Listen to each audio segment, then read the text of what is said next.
Let's begin with the loud salawat, please. Allahumma salli ala Muhammad wa ali Muhammad.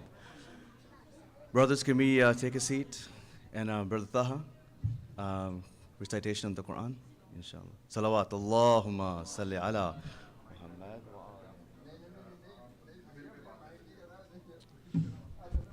أعوذ بالله من الشيطان الرجيم بسم الله الرحمن الرحيم الحمد لله رب العالمين الرحمن الرحيم مالك يوم الدين إياك نعبد وإياك نستعين اهدنا الصراط المستقيم صراط الذين أنعمت عليهم غير المغضوب عليهم ولا الضالين صلوات.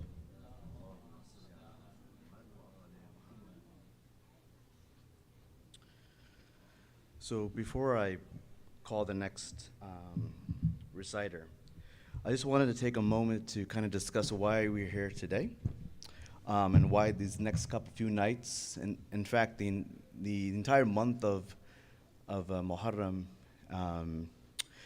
what it really means, why are we here, why do we celebrate? First, it is a great honor and humility that I stand here before you today. As you recall, this is our second session where we have an English-only program, which is simultaneously happening with the other programs. So we're here today to gather to commemorate the sacred month of Muharram, a time of reflection, remembrance, and renewal. Muharram holds an immense significance for the Muslim community, right? And I say Muslim on purpose because it really is for all of Muslims, as it marks the beginning of the Islamic lunar calendar, and it is time for deep contemplation and reverence. In this sacred month, we pay homage to the memory of Prophet Muhammad's grandson, Imam Hussein alayhi salam. The legacy of Imam Hussein alayhi salam serves as a timeless reminder of pursuit of justice, truth, and unwavering faith. His sacrifice embodies the internal struggle against oppression and injustice, inspiring generations to stand firm in their principles and values. In these 10 nights, as we come together, let us remember the lessons imparted by Imam Hussein alayhi salam, his selfish sacrifice, lessons of compassion, unity, and resilience. These gatherings provide us an opportunity to deepen our understanding of his teachings and to renew our commitment to emulate his noble example in our lives. I encourage each one of us to embrace the moment of reflection, to listen attentively, and to engage with an open heart and mind. Together, let us seek knowledge, foster empathy, strengthen the bonds of brotherhood and sisterhood in our communities. Before we proceed with our program, let me take a quick moment to express our gratitude to the organizers, the volunteers of the newly formed Shah-E-Najaf Youth Group, and for all those dedicated their time and effort to make these nights possible. For them, let's read aloud salawat. So there are a few of us here. I'm sure we can do a better job in reading a louder salawat. Muhammad wa ali. Okay. Inshallah, the next few nights will get louder and louder, inshallah. So their dedication and hard work reflects the spirit of unity and that brings us all together together. So may Allah bless our gatherings, envelope it with His mercy, and grant us the ability to commemorate Muharram with sincerity. Let us now commence this program seeking knowledge and spiritual enlightenment as we honor the legacy of Imam Hussein and strive for the more compassion and just in this world. So let me now invite Brother Ali Naqvi. Is he here? Yeah. Salawat. Allahumma salli ala Muhammad wa ali Muhammad.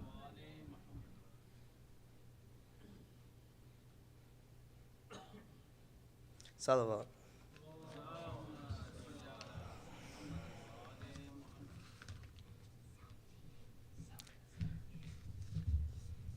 Surah Fatiha.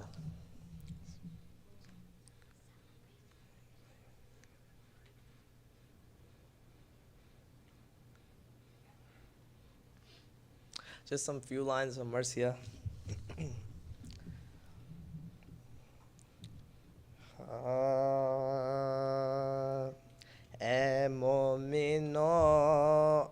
जब ये क़यामत के रोज़ है, आले रसूल पाक पा आफत के रोज़ है, मातम के दिन है और मुसीबत के रोज़ है, ज़हरा के लाल की ये शहादत के रोज़ है, और जंगल बसा उजड़ के मदीना रसूल का, सर इन दिनों खुला है जनाबे बतूल का, छूता इन्हीं दिनों में बरादर हुसैन से, बिछड़ा इसी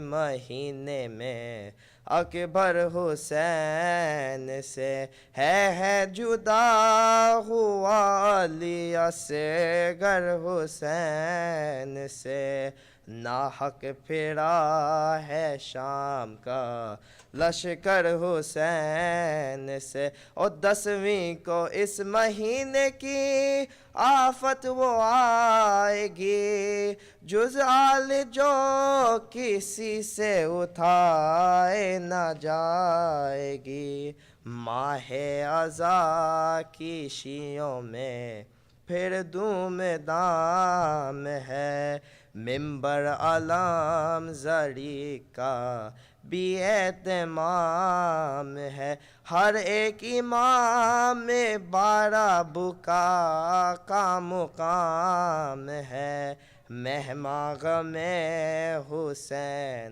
अलैहिस्सलाम है, हर जा शरीक बज़ में होने के वास्ते, बिनते रसूल आती है रोने के वास्ते, शियों सरों को पीतों के ये दिन अजीब है, नरगे में जालिमों के खुदा के हबीब है, करबो बला में आल के बिगड़े नसीब है, दरिया पा आहा प्यासे हुसैन गरीब है, ओ फौजों पर फौज आती है एक जाके वास्ते, पानी है बांधे गात का मेहमा के वास्ते, ए मोमिनो अजब ये सलवत।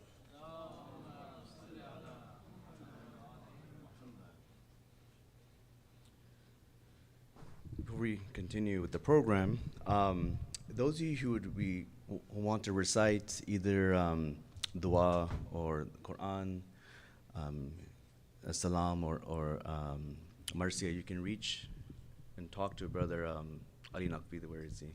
Raise your hand. There you go. He's making a list. This way, everyone gets a chance to recite. Like last year, we did the same thing last year, alhamdulillah. This year, Maulana, as you notice, things are a little bit more developed.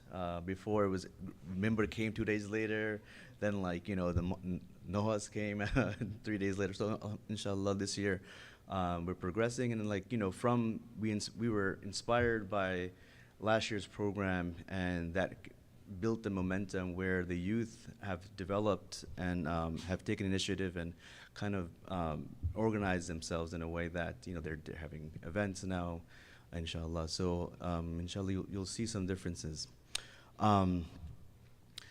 So the program for the next few nights will be like they're simultaneous, as I mentioned, from the ones upstairs. The program will there'll be at least one Noha, maybe two, is possible. Then the brothers, I ask you guys to join the program upstairs, and that way, we continue the programs without disturbing folks outside. The youth group, I believe, not today, but tomorrow there'll be some sort of table set up. Yeah, so the youth try to fundraise for events. They will be selling items, basically, souvenirs and things like that that could commemorate replicas and shabis to remind us of Muharram. So any purchases that you make will go directly to the youth group, then they can have more programs such as this moving forward.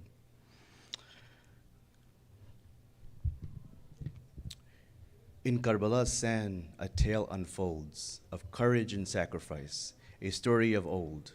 Imam Hussein's noble and true stood against tyranny, for justice he drew. With steadfast resolve, he led his kin. Amidst adversities, he refused to give in. Oh, the plain of Karbala, they faced the foe, a small band of warriors, their faith aglow. In these coming nights, we have the honor of benefiting from our guest speaker. Last year, we benefited from the Maulana's wisdom when he spoke on the topic of finding oneself through the lens of Karbala. His topic this year is the tranquil soul of Karbala, achieving tranquility in our lives through Karbala. Please join me welcoming our esteemed guest, Maulana Syed Raza Baqar Rizvi, with a loud salawat.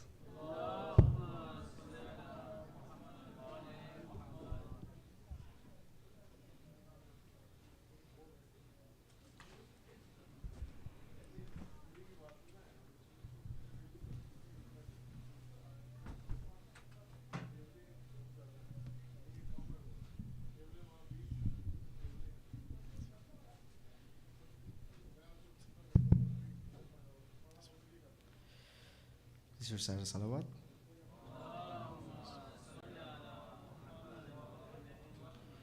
أعوذ بالله من الشيطان الرجيم بسم الله الرحمن الرحيم الصلاة والسلام على رسوله الكريم وعلى أهل بيته الطيبين الطاهرين من الآن إلى قيام يوم الدين أما بعد فقد قال الله سبحانه وتعالى في محكم كتابه المبين وقوله الحق أعوذ بالله من الشيطان الرجيم يا أيتها النفس المطمئنة ارجعي إلى ربك راضية مرضية فادخلي في عبادي وادخلي جنتي. صلوات.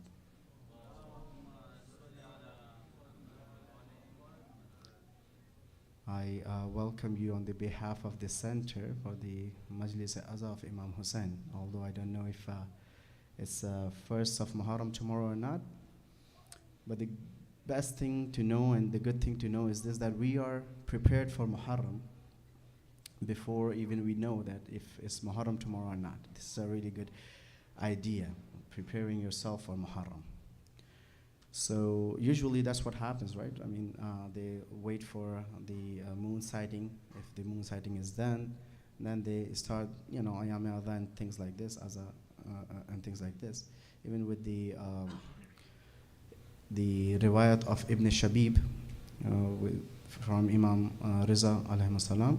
Please recite a salawat. One of the companion of Imam Raza alayhi salam came to Imam Raza on this first day of Muharram, and that's a big riwayat. I just give you some glimpses of that. On the day of Muharram, the first Muharram, and Imam asked him if you are fasting or not. So now the thing is, like, fasting for the first 9 days of Muharram is mustahab, when the last day of Ashura fasting is makruh, not haram. It's makruh because of some reasons, which if anybody is interested, we can discuss it after Majlis. Why it's makruh and why the, some of the other, I wouldn't say the sects of Muslims, but some other people, they think that it's mustahab to fast on the roza of the day of Ashura. So long story short, this person, Ibn Shabib, he came to Imam and Imam asked him, are you fasting or not? And Imam said that, okay, these first 9 days are mustahab to fast and everything. And then Imam started talking about Muharram to Ibn Shabib. And he quoted his father, Imam Musa ibn Jafar alayhi salam, that from the moon sighting of Muharram, he would mourn, and his mourning will gradually increase day by day till the 10th day of Muharram. So, as a Shia, as a follower of Imam, the adab, the etiquettes of Muharram is to that we need to feel this sorrow, we need to attach ourselves, we need to make this link between us and the Shuhada Karbala. Like Brother Ali said that these are the sacred days. This is the first day of the new lunar year of Hijrah. And we commemorate this month by taking the name of the Shuhada Karbala and by remembering Imam Hussein and the great sacrifice, which by some Mufassirin and some ulama is known as Dhibh al-Azim, which is kind of, when Allah subhanahu wa ta'ala says in Quran that Allah ta'ala changed the Dhibh of Hazrat Ibrahim to Dhibh al-Azim. So this Dhibh al-Azim was the sacrifice of Imam Hussein. So the first thing which we tried to grasp from this hadith is this, that we need to prepare ourselves with the etiquettes of Muharram. That we have to be mournful, we have to feel the sorrow, we need to change our routine life a little bit. Not a lot, a little bit. Even if you're working, you're going to school, I'm pretty sure the brothers and sisters have summer vacation right now, so they have better opportunity to ponder upon that, study about this, what happened in Karbala, what you have learned or listened from your childhood till now, verify it from the books, if you can, right? Inshallah, if I find a really good English translation of Maqtal or something, I'll recommend you guys to just read it yourself. I think the big lahuf and maqatil like this, they are translated in English. If they're translated, inshallah, we'll have a group or something, we'll just share it with you. So ourselves will read it. When you read a book, I'm pretty sure that a lot of people here, they'll read books, novels, and things like this. Whenever you're reading anything, you feel linked to that thing. And for me, when I read Maqtal, I feel like I'm in that position, in that area, in that environment where all these things are happening. So inshallah, one of the etiquettes of Muharram, there are so many etiquettes, I'm not gonna repeat the other ones, that you have to wear the morning clothes, and you have to mourn, and you have to go for the majalis of Aba Abdullah al-Hussein alayhi salam. But the best thing which we can do, because mashallah now the youth group is organized, and we have, I think, a library or a study room here, right? So we can just have a study of Maqtal, a study of what happened in Karbala, what happened after 61 years of the migration of Rasulullah sallallahu alaihi wasallam. Please recite salawat.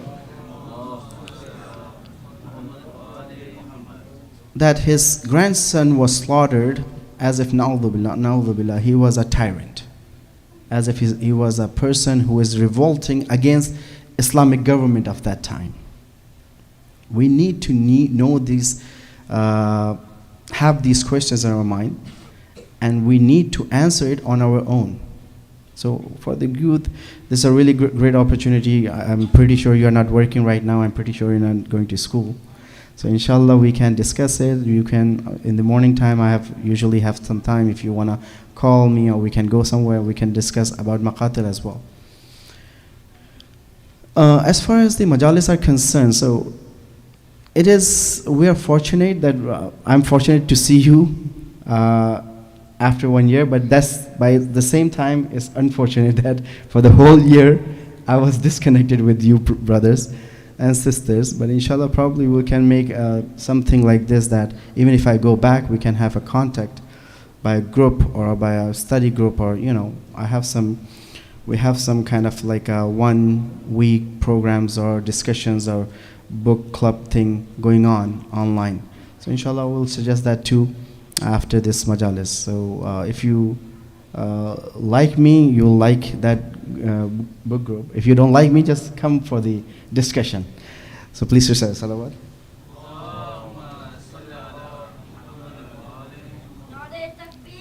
Allahu Akbar.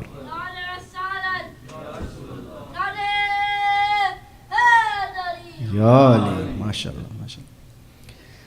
One thing I was thinking when I was just sitting there, and when you prepare for majalis, you think, okay, man, we studied for like 2 terms for a whole year. We have to just kind of translate and reproduce those thoughts and those concepts and principles here, and which is actually, inshallah, I'm going to try to do it. I don't know how successful I would be. But when I see this really, really small youth in front of me, and it just came in my mind, and I said, okay, man, I need to do something else, because even this topic and the title looks kind of a, difficult one. What's soul? What's tranquil soul? What's nafs, right? But then the next thing came in my mind was this, that Karbala is such a miraculous place. Ashura is such a miraculous event. Why? Because if you see Ashura and Karbala, you see the shuhada from 6 months to more than 70 years old. That is the school, that is the place of discussion where anyone and everyone can be engaged in talking about really higher levels of intellectual discussions. If you take the example of the questions Hazrat Qasim was asking, or Hazrat Qasim was asked by Imam Hussain.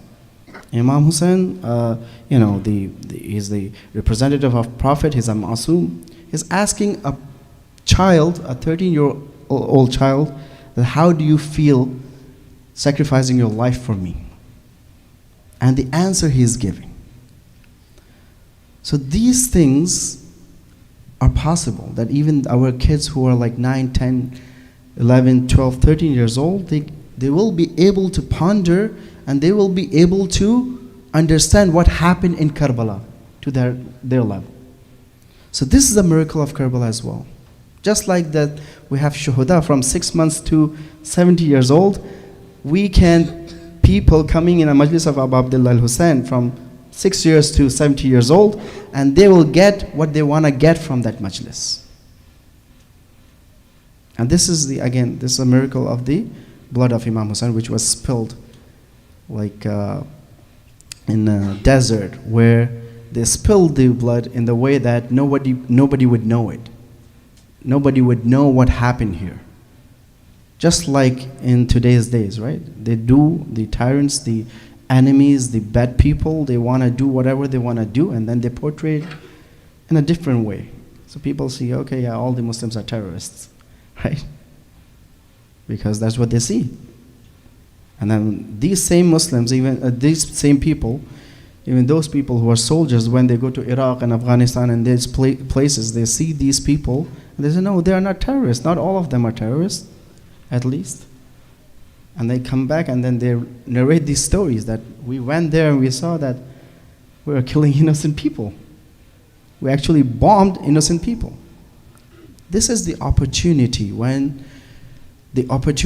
Imam Sajjad and Bibi Zainab Salamullah Alaiha and all the Asiran Karbala took, that they took the message of Imam Hussain from the desert of Karbala, which was in the middle of nowhere, and took it to the big cities of that time, like Kufa and Syria, Sham, Damascus, which was the capital of Islamic government of that time, capital of Khilafah, of Islamic Khilafah. We can do the same thing. We can do the same thing. Why? Because the truth cannot be hidden by people. And not only this, that we can do it, we should do it. First of all, we need to educate ourselves. This is kind of like, when I say these things, it's like, for myself, it looks like it's a broken record. I'm saying this thing like from last 5-6 years to all of my majalis, that we need to educate ourselves, and then it is a responsibility on us to educate those people who don't know, who are ignorant. Like brother said, this is the Karbala and Imam Hussain is related to Muslims. I'll go a little bit further. He's related to humanity. A person who is just walking right in front of me, like I don't know what he's doing with his face, with different color of hair and some, rings on his tongue or something like this. He has this haqq from me, if he is ignorant, that I'll give him the message of Islam. if he is able to receive my message, I should be the one who should be giving the message of it. No matter what CNN is doing, BBC is doing, these people are doing, no. We don't care about these people. Like I said, when you are truthful and when you're with the truth, everybody is going to follow you. For that, you have to be truthful to yourself first. So Imam Khomeini, rahmatullah alayh, for the students, he would emphasize this. He has like a small book, his lectures about Jihad Akbar. I don't know if, it's not jihad, it's jihad bin nafs. It's not that weapon jihad. We don't believe in that. I mean, when we say jihad akbar is to control your nafs. Like we were talking about, we'll be talking about this thing here too. So he was talking about this, that these students who are coming for Hawza and studying and trying to get fiqh and, big ma'arif of Islam, they need to cleanse their souls first. And he was so, like, if you see his writing and his, the speech, he was really concerned about this, that how come you sit in front of me and you are not concerned about cleaning yourself from inside, cleaning all the diseases, the nafsani bimariyan, or the diseases of the soul. You are not aware of them and you are not willing to get rid of them, and you are here for Hawzawi studies. He was talking to the Hawza students.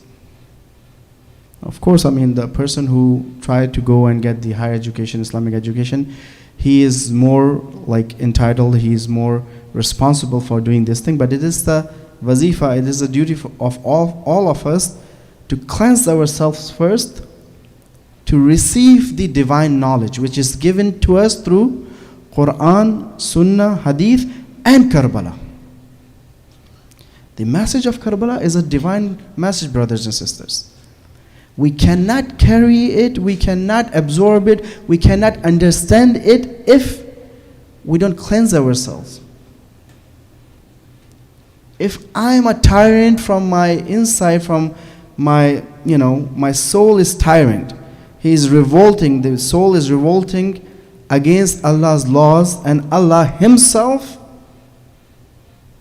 how am I going to take Imam Hussein's message? How am I going to fathom what does Hal min Nasirin Yansuruna means? Was he trying to get some water? Or he's trying to get few people to come to him and save himself to getting killed? Imam Hussein was trying to say that when he was saying Hal min Nasirun. Who can anybody help me? That's what the translation of that.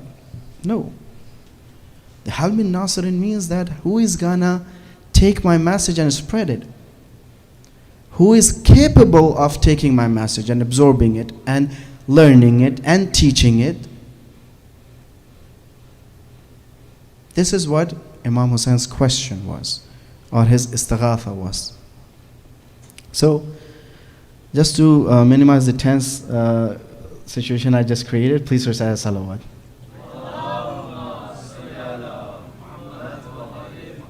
I don't know if I talk so intensely or the topic is so intense that everybody becomes like this, but it's okay. We can be serious, but don't have stress with these majalis, inshallah, because I have to be here for how many? 11 days? Not 12 days, inshallah, right? 12 days? Oh man, okay. So 12 days. So please feel stress-free, and it is. Ya Ali. Ya Ali.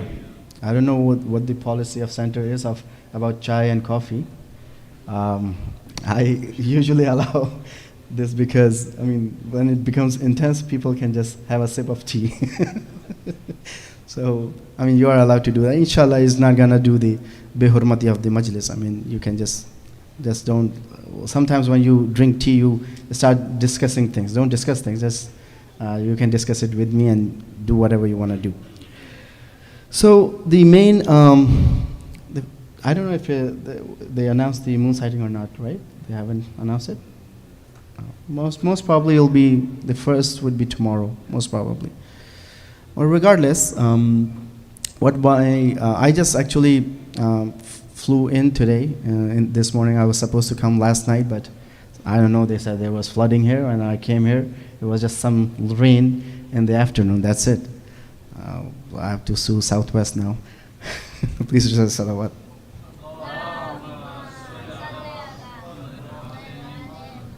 So just to talk about what this topic is, because when I wrote this topic and gave it to Brother Ali, and he said, what does it mean? Can you explain it? So I don't know, it's my desi side or something. I say like, okay, I'll give you a really mubham or confusing topic so people will come and know that how can I explain it. But then I wrote a little sentence at the bottom that, what does it mean?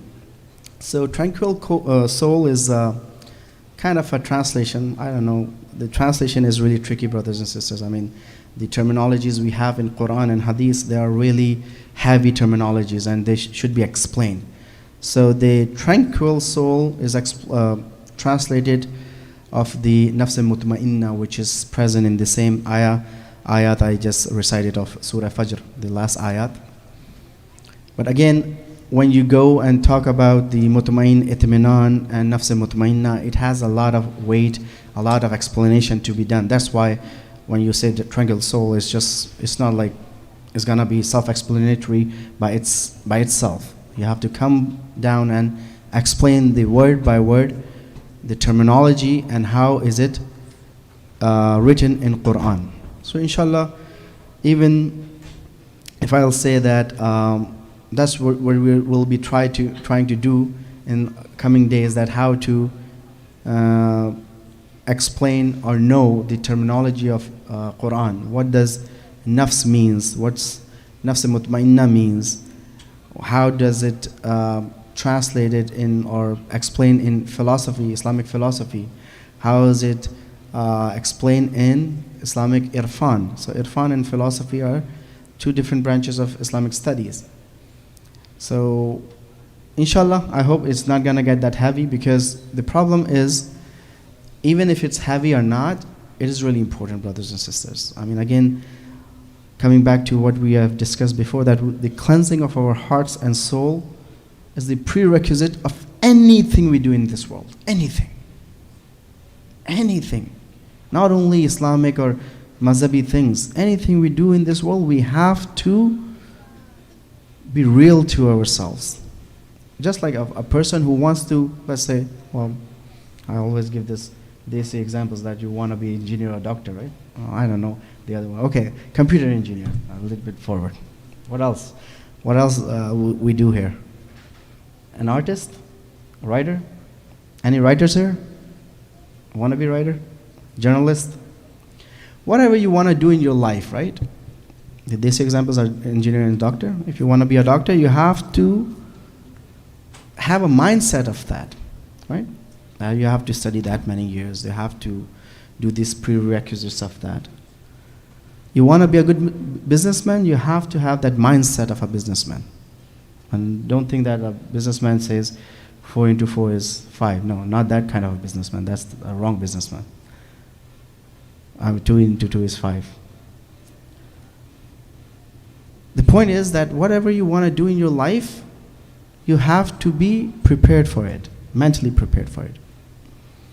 You want to be a good Muslim, you want to practice Islam, you have to be, it should be done in your mental idea, in your soul, like we are talking about this, your inner core, your actual self. It has to be done there.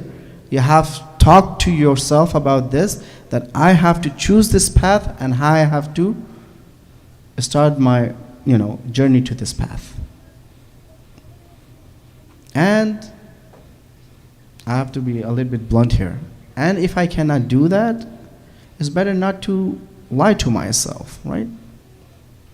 I can call myself Muslim, I can call myself Shia, I can call myself a Syed, but if I have nothing to do with Islam or teachings of Islam or Aimah alayhi salam or Rasulullah, I don't even think about them, I don't even see what they did, I don't know what Allah wants from me, I don't even know what Allah is, I don't even believe in Allah, then these are just titles, right? It's just like I just put, in Iran, they have like their really, really mediocre cars which they make, and they put the BMW sticker behind that, or Mercedes, I don't know what's that, peace sign or what is.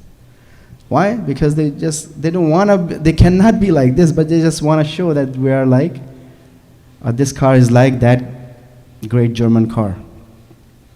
So we are kind of like that. We'll have all the titles with no mindset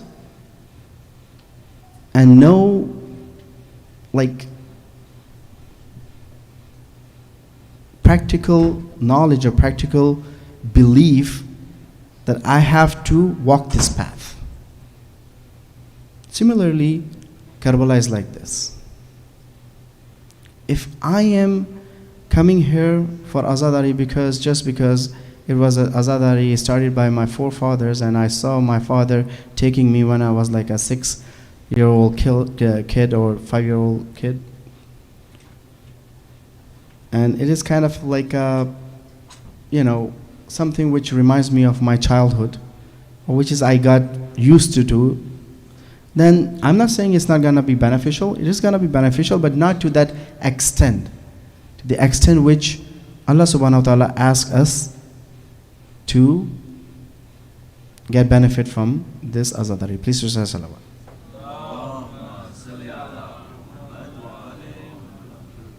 So every year when we come here and we commemorate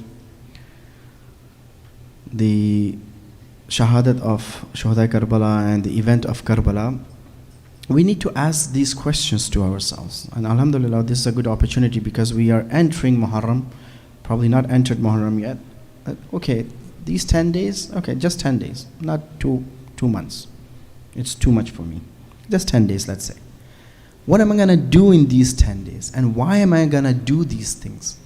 Because people like my voice when I recite a Marsiya, or I recite a Noha, which is Natim servers or Sache Bhai's Noha, really old Noha, and everybody is gonna make everybody's head turn and say, oh man, I heard it when I was, that's what happens. I just heard that Marsiya brother recited really beautifully.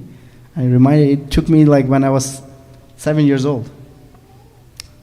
Because these are really, they're jewels, they're really good Azadari jewels we have with the right, the ashar. Sometimes the shair and the poets put their few things which are wrong, and we shouldn't do that, and we shouldn't recite them. With the good inqilabi and with the good, the ashar and the poetry which gives the message of Karbala, reciting it, it has thawab, it is azadari. It's just like I'm speaking to you brothers right now. That's why all these people who are reciting Nohas and Marsiyas, they are Zakir Hussain as well, right? But I need to know, just right for myself, I'll talk about myself. I'm sitting here. Is it because I just want to come over here and I study something really cool and awesome in Qum, and I want to come on the top of the minbar and say, you know what? I studied that. Is that because of this? Or I have this thing that, okay, you know what? Imam Hussain has given everything he had. Everything. So how about I try to link myself to that mission he was doing, or whatever he wanted us to do? Is it an effort from myself, from my inside, that I want to link to this effort of Imam Hussain? I want to link myself to this mission of Imam Hussain? Or is just focusing on my own, eloquent speeches or great recitation of Marsi and Noha? So these are the questions we need to ask before we enter Muharram. It's for every ibadat. For namaz, when you read namaz, we need to know why are we reading this namaz, right? One of the brother, he converted to Shia Islam, and he kind of the matam is a really difficult thing even for a convert. And I wouldn't say a convert, a person who changed from Sunni to Shia. So he had this ataraz, he has this objection that, whenever these kids, they do a really good matam and they cry, and then when they come out, they're drinking chai and they're laughing and they're doing, other things which are not actually jaiz. I said, yeah, you're right. I mean, this is wrong. We shouldn't do things like this. But you know what? This is with any ibadah. So you cannot say that azadari is not ibadah. What he was trying to say was this, that, it is just like a kind of a get-together, not an ibadah. But then I gave him, I refuted his argument in the way that any ibadah could be like this. The Hajj by itself, Hajj, namaz, even Saum, Roza could be like this too. Sometimes I might fast in the hot day of summer so people can see my parched lips, right? I might read namaz in the way, okay, people say, oh my God, what a qiraat this brother has. There was just to again, bring you brothers back to the discussion.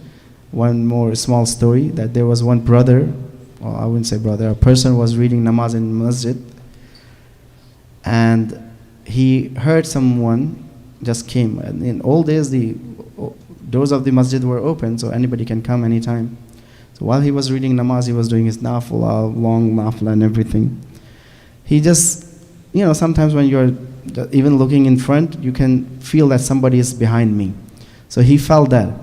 So he started doing really long ruku and really long sujood, because he knew that somebody came here now. He wants to see that I'm a big abid. But after his 2 rakat namaz, which he probably performed in half an hour, he looked back and he saw there was a donkey there. So sometimes what happens is that we do our ibadah because of donkeys. The biggest of the donkey is our nafs. We just want to prepare, we want to make our nafs happy that, okay, I am a big, Haji Agha, I am a big mu'min. On the contrary, sometimes we say that, oh, see this person, he has such a big beard, he has a cap on his head, he's such a show-off. But itself is a problem. Baba, this thing, when we say these things, is for your own nafs, for my own nafs. I don't know, this person who's wearing a cap, maybe he's Arifullah. He is a person who you can see Imam Zaman. That's what we need to know. We have so many stories that regular people working on the street vendors, and there were people who would see Imam Zaman and working for Imam Zaman alayhi salam.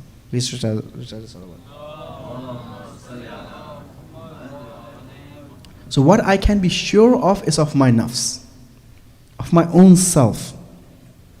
Why am I entering this Muharram? What am I doing here?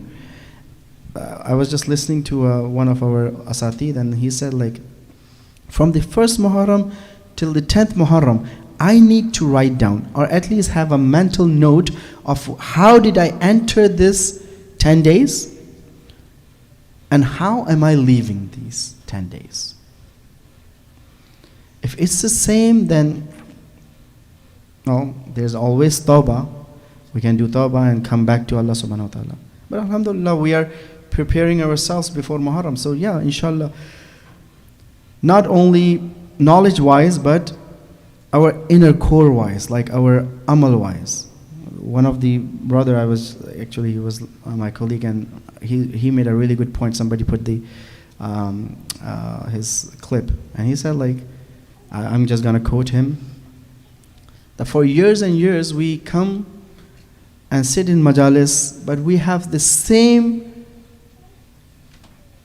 family problems, right? Sometimes there's one brother who is naraz with a brother there, and they're not talking to each other for 5 years, and they're coming to Azadari, they're reciting Noha, they're crying their hearts out for Imam Hussain alayhi salam. But what kind of Azadari and what kind of Imam Hussain is that, which we believe that he cannot ask this brother to go to him and bury the hatchet with him? Just say, okay, whatever happened, okay, just forget about it. I am a Muslim, I am a mu'min, you're a mu'min. We have to be together. We have to be friends. From two individuals to the, again, please don't take me from here, to the organizations, to the parties, to the, big things. Same thing is happening here. We are minority of the minority in this country. But see how many fights going on in Shias. How many labels we put on each other's foreheads. We have made a lot of labels.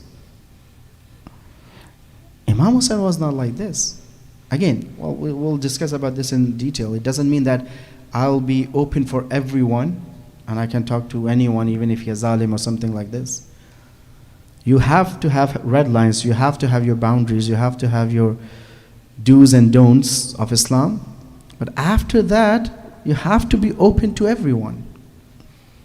And alhamdulillah, to some extent, Shias and Muslims are like this, even if our regular, I say regular Americans because we are not regular Americans, and you know it when you are traveling from Iran coming back to US. They make sure that you're not a regular American, even if you have a blue passport. So if a regular American who doesn't have to do anything with Iran or anything comes from here, we open the door, right?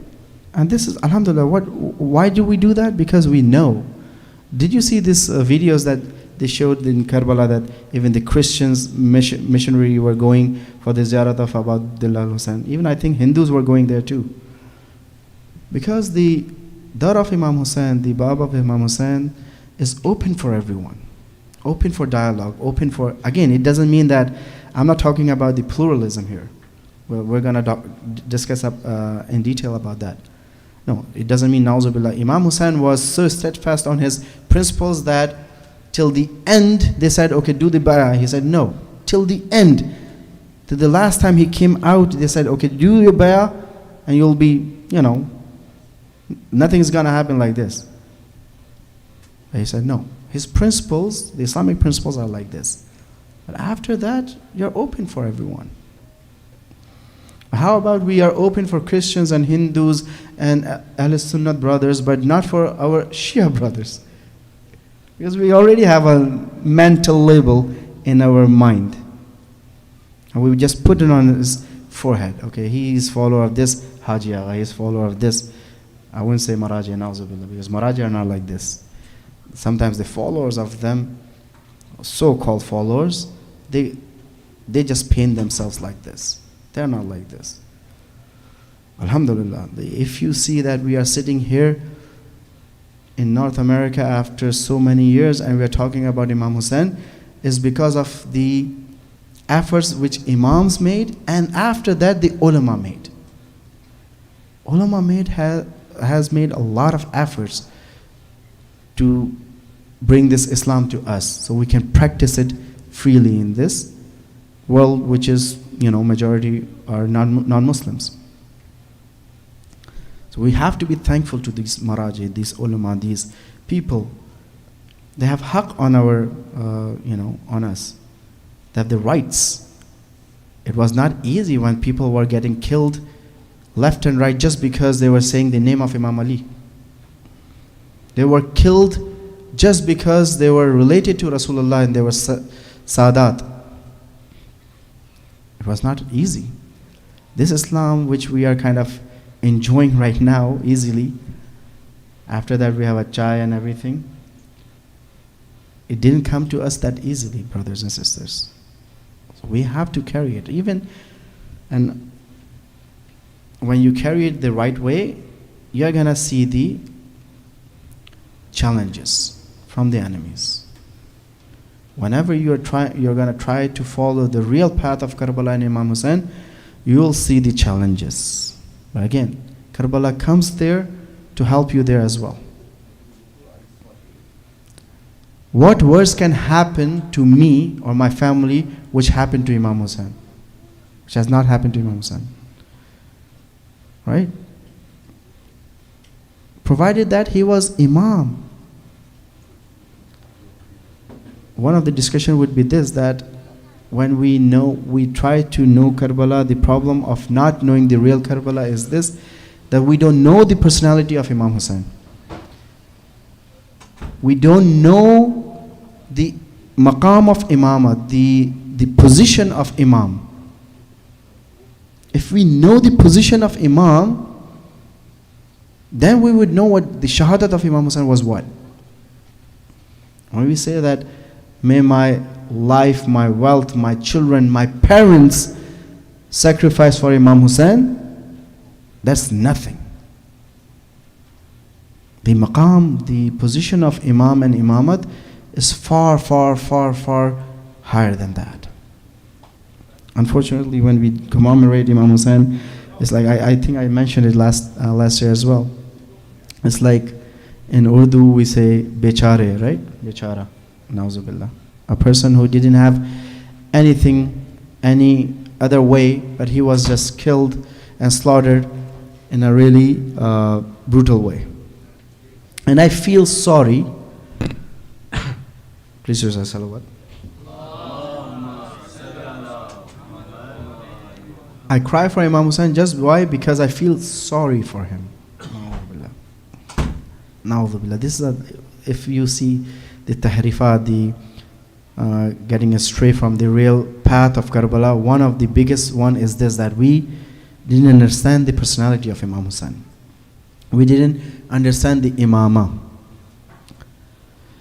So inshallah, well, we started this discussion that will be like, I'll just read this. I put some notes that what we are gonna discuss. So from tomorrow, inshallah, we're gonna discuss about nafs, right? And then I just said that there are some definition, like philosophical definitions and descriptions of nafs, what nafs-e-insan is. Well, the translation of nafs here is soul, which is not a true translation. And then we'll, not the philosophical discussion, I'll just touch the philosophical discussion a little bit. It's really dry, it'll make you bored, but it's really important. It's really important. Sometimes when we see and we say that philosophy is a dry subject, we shouldn't be touching it. No, but it is really important, brothers and sisters. Not because philosophy is my major in Hausa, because when you read philosophy, you know that you can make sense. This even the fiqh, the halal and haram of the shariat of Rasulullah sallallahu alaihi wasallam makes sense when you study Islamic philosophy. So inshallah we'll touch the Islamic philosophy, the philosophical part of this nafs, and then we'll focus on the irfani part of the nafs. Irfani means like, how do I recognize? Irfan means to recognize something, right? So how do I recognize my nafs and try to, clean it and try to find out the diseases of this nafs? And then from there, we're gonna go to the nafs mutma'inna, what nafs mutma'inna means. And then inshallah after that we'll see that how not only Imam Hussein, according to the hadith from Imam Jafria Sadiq alayhi salam, Allahumma salli ala Muhammad. My brother said this should be better than this. Please recite another salawat.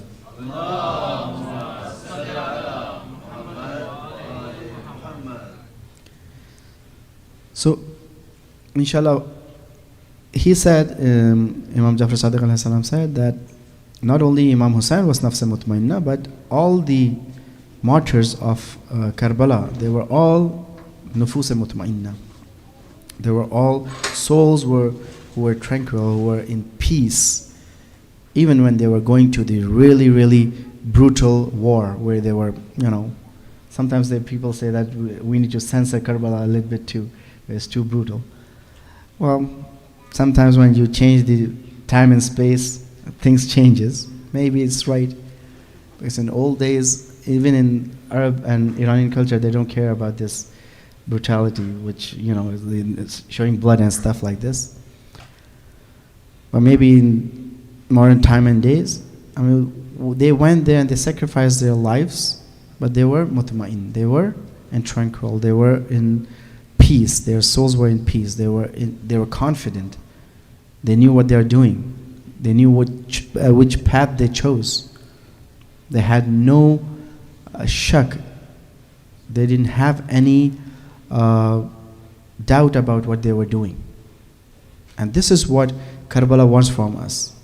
So this will be the last part of our discussion, that when we study these tranquil souls and nufus mutmainna, then I should see that how myself, my nafs, my soul can be in tranquility.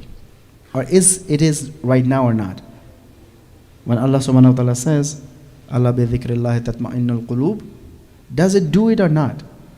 When I read Quran, does it give me itminan or not? Does it make myself in peace, put me in peace or not? So inshallah, this is the kind of a course of discussion we are going to have. Please recite salawat. I think I have 15 more minutes or 10 more minutes, right? Inshallah.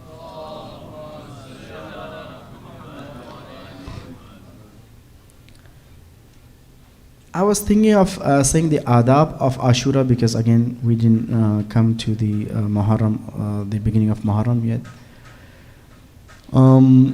But like I said before, there are some adab and we can discuss it if you have any questions, which we have discussed and ulama have discussed before. But I'm going to specifically focus on one adab, and this is the adab of knowing Karbala the right way. This is one of the adab of Karbala, like etiquettes of Karbala, etiquettes of coming to majlis. That we come here to understand the message of Karbala, right? There's an old example that if I'm living in a really different city and my father wrote me a letter and I don't ever open that letter, and every morning I take the letter out, I kiss it and I put it there because my father wrote it, that letter is not going to benefit me, right? I need to open it and read it. So we need to open Karbala and read it. We need to know what happened there. Why did it happen there? How did these nufus who are leaving their families behind them become mutma'in, became nufus mutma'inna?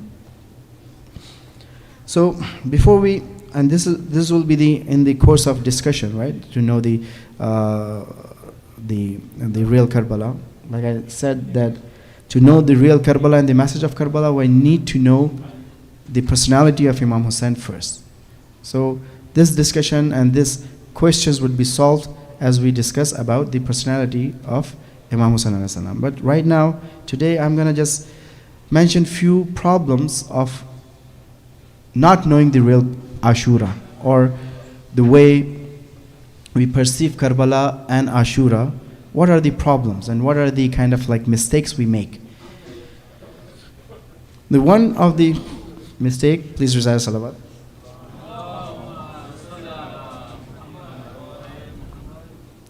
One of the mistake we make, I didn't see it probably in Desi culture, but now, because again, like I said, the time has changed, the place has changed, the culture has changed.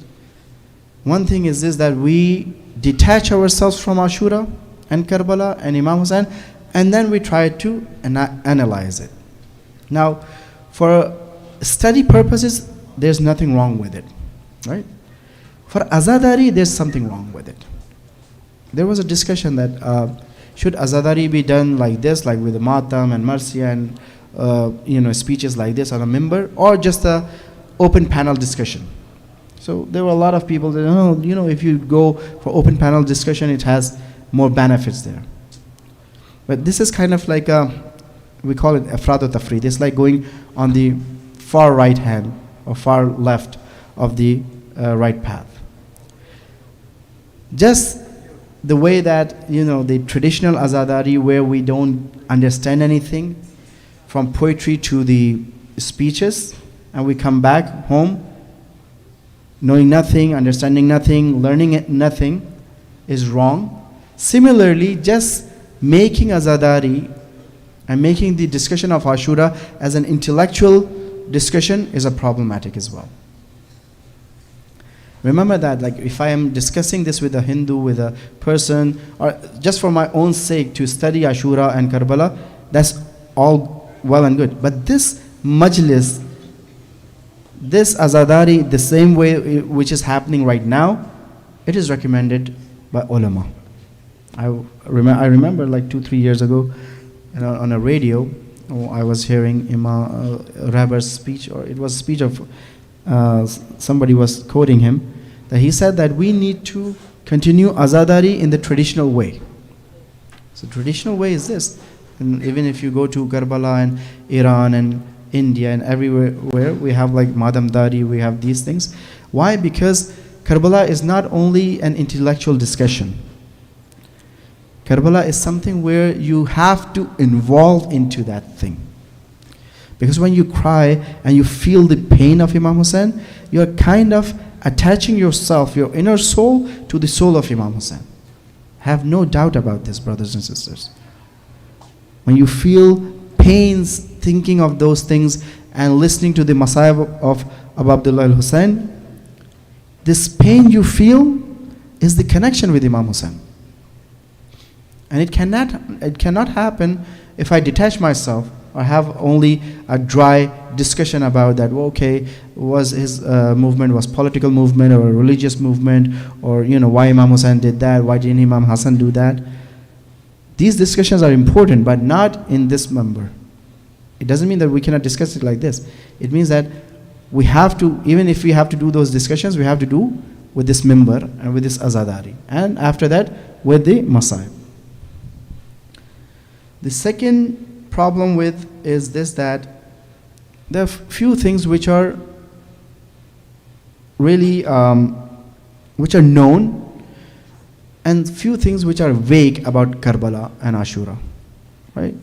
And how many sons Imam Hussein had, how many daughters were there, which daughter stayed behind, which daughter went there, who was Sakina, who was Ruqayya. They are really good discussions, and again, these are intellectual discussions there. We need to sort them out. But we shouldn't, in these discussions, shouldn't entangle ourselves to forget about the main core of Karbala, and why Karbala happened.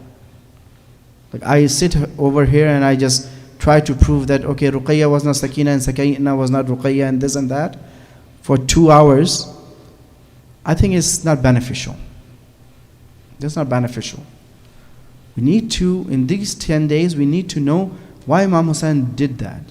And again, these tenses are wrong tenses. Karbala didn't happen. It is happening. It is happening, brothers and sisters. If it's not happening, our Imams wouldn't recommend us to continue this Azadari. It is happening in the way that, okay, this is one event which happened in past 1400 years ago, but those things which Imam Hussein stood for, are they like still there in my lifetime? They are kind of like celebrating the anniversary of our, the death anniversary of something. No. It is like your presence here in Azadari is like you are present in the tent of Imam Hussein in Karbala. Again, it's sometimes if it's difficult to fathom, again we can discuss it afterwards. It all depends on the marifat of Imam and marifat of Allah subhanahu wa ta'ala. Just like when we discuss these things in anthropology, when we discussed last year that insan shanasi are knowing insan by itself. When you know insan as a vicegerent of Allah subhanahu wa ta'ala, then this insan is not confined in time and space. Insan, I'm not talking about Imam. If the insan is not confined by time and space, Imam definitely is not confined by time and space. So Imam Hussein is not confined in Karbala in 61st century Hijrah. His personality is spread out to all the times, to all spaces, and to all cultures. It's not only like it's not an idda. It's not just I'm making a statement. That's why we came here, right? I had to prove it. Oh, I don't know if you remember anything about anthropology we discussed last year. We tried to discuss that we want to define insan or human being not as a monkey who can use his 2 hands to make tools. No, he's not an advanced monkey. That's what the science says. Religion doesn't say that. Religion says that insan or human being are the vicegerents of Allah subhanahu wa ta'ala. Nafaqtu fihi min ruhi. That's what Allah ta'ala said. That I gave something from my ruh to this insan. We are the reflection of Allah subhanahu wa ta'ala in this earth.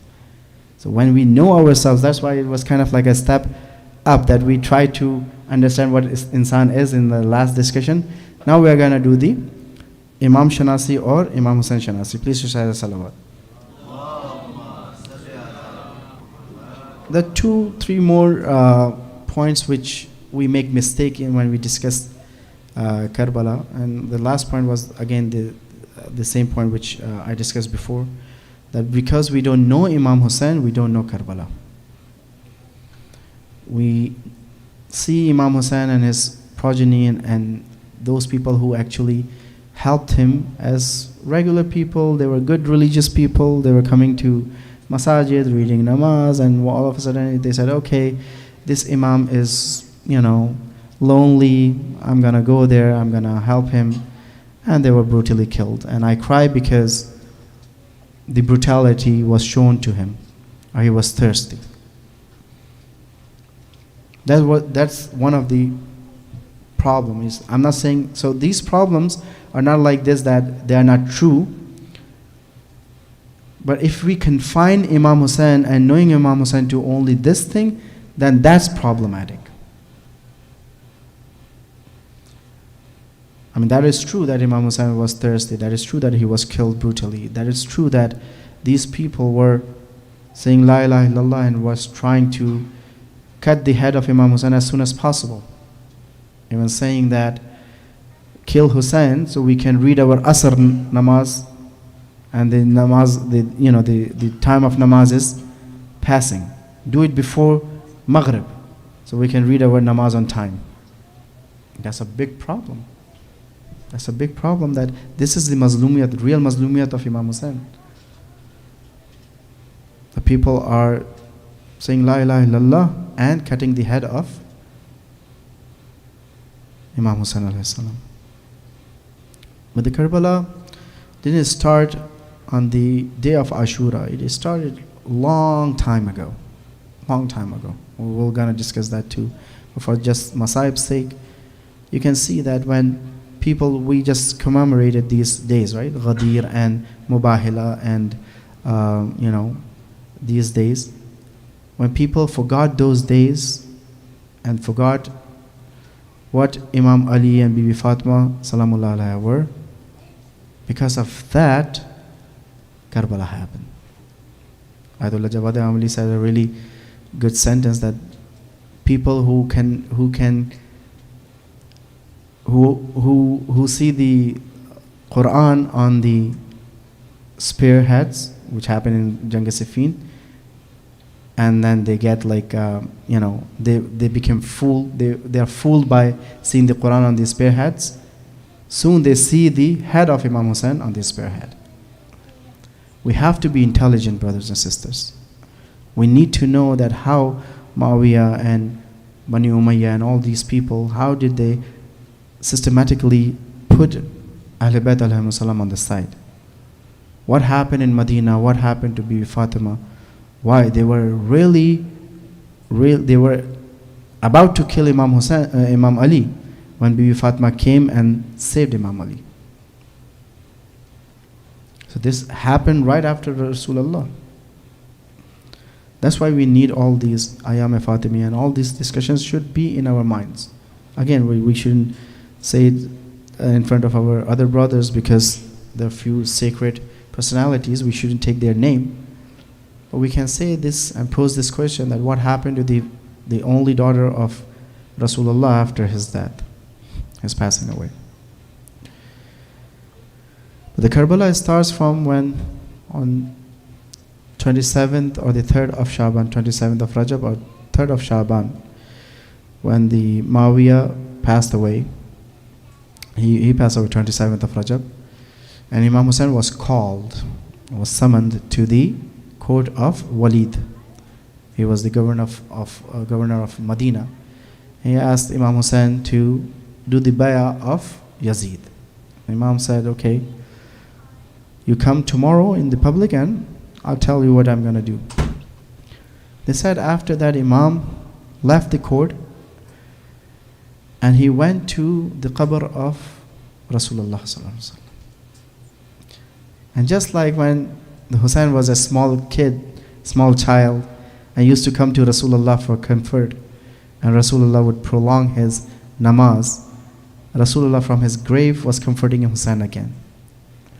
Imam went there, he kind of hugged the qabr and he started crying. And he cried and he cried and he cried so much that he fainted, and then he saw Rasulullah in his dream, and he was saying that, Hussein, come to me. I am and your mother and your father and Hassan are waiting for you. And then Imam he knew it before, but it was kind of like to make sure that this is the time now to leave Medina. But then they said that the way they left Medina, probably on the same day or the next day or the 3rd of Shaban, somebody came and saw that the area of Bani Hashim, when they were leaving from that area, they had amari, they had like the camels, the she camels, and on that there were some ladies who were trying to get on those camels. And they were in full hijab and guarded by Qamar Bani Hashim and Ali Akbar. These ladies were Kulthum, Zainab, Rabab.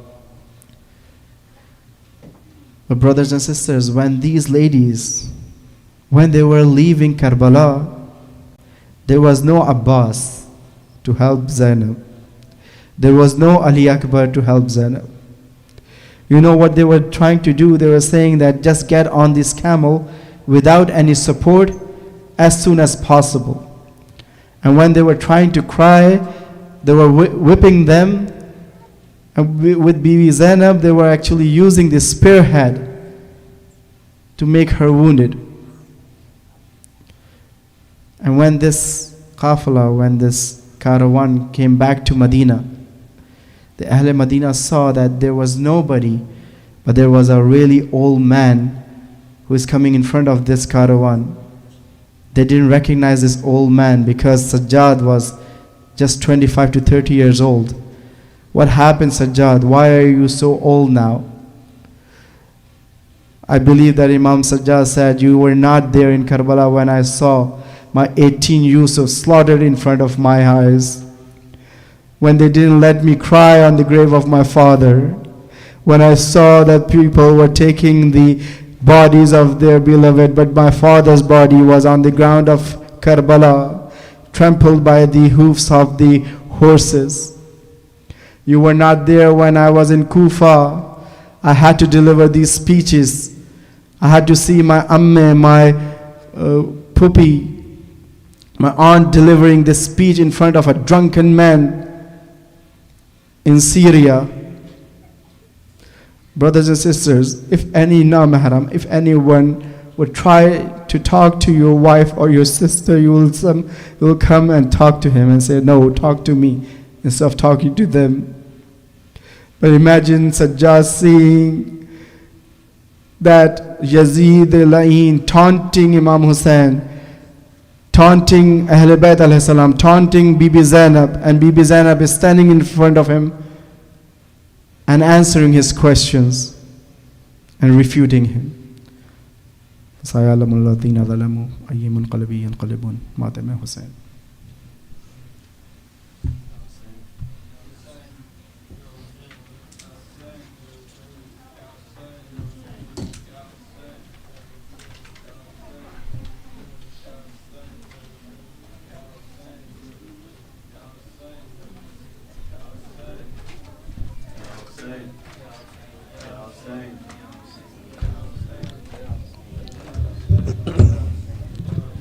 Sughra को रुलाता है ये चांद मुहर्रम का, सुगरा को रुलाता है ये चांद मुहर्रम का, सुगरा को रुलाता है ये चांद मुहर्रम का।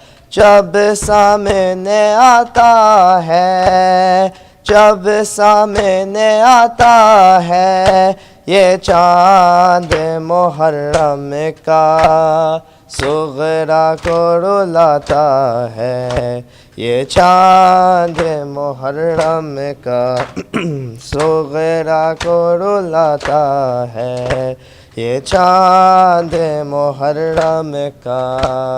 हमें सूरत ज़हरा से भाई के बिछड़ने की, खातून क़यामत के घर बाड़े उजड़ने की, घर बाड़े उजड़ने की रुदाद सुनाता है, ये चांद मुहर्रम का सुगरा को रुलाता है, ये चांद मुहर्रम का। काता है गला लोगों सहरोज के प्यासे का, पामाल हुआ लाशा अहमद के नवासे का, अहमद के नवासे का हर एक को बताता है, ये चांद मुहर्रम का सुगरा को रुलाता है, ये चांद मुहर्रम का। जब सामने आता है, जब सामने आता है, ये चांद मुहर्रम का सुगरा को रुलाता है, ये चांद मुहर्रम का सुगरा को रुलाता है।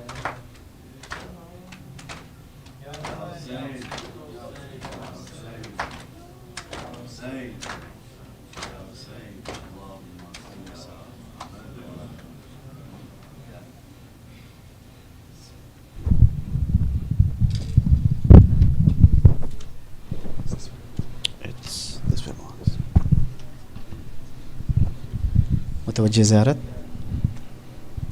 السلام عليك يا رسول الله، السلام عليك يا حبيب الله، السلام عليك يا خير خلق الله، السلام عليك يا علي مرتضى وصي رسول الله، السلام عليك يا فاطمة الزهراء سيدة نساء العالمين، السلام عليك يا حسن مجتبى سبت رسول الله، السلام عليك يا حسين شهيد بكربلاء، السلام عليك يا علي بن الحسين زين العابدين، السلام عليك يا محمد بن علي الباقر، السلام عليك يا جعفر بن محمد الصادق، السلام عليك يا موسى بن جعفر القاسم، السلام عليك يا علي بن موسى الرضا، السلام عليك يا محمد بن علي التقي، السلام عليك يا علي بن محمد النقي، السلام عليك يا حسن بن علي العسكري، السلام عليك يا خلف القائم المهدي المنتظر، عجل الله تعالى فرجك وسهل الله تعالى مخرجك وظهورك وجعلنا من أنصارك وأعوانك جميعا ورحمة الله وبركاته.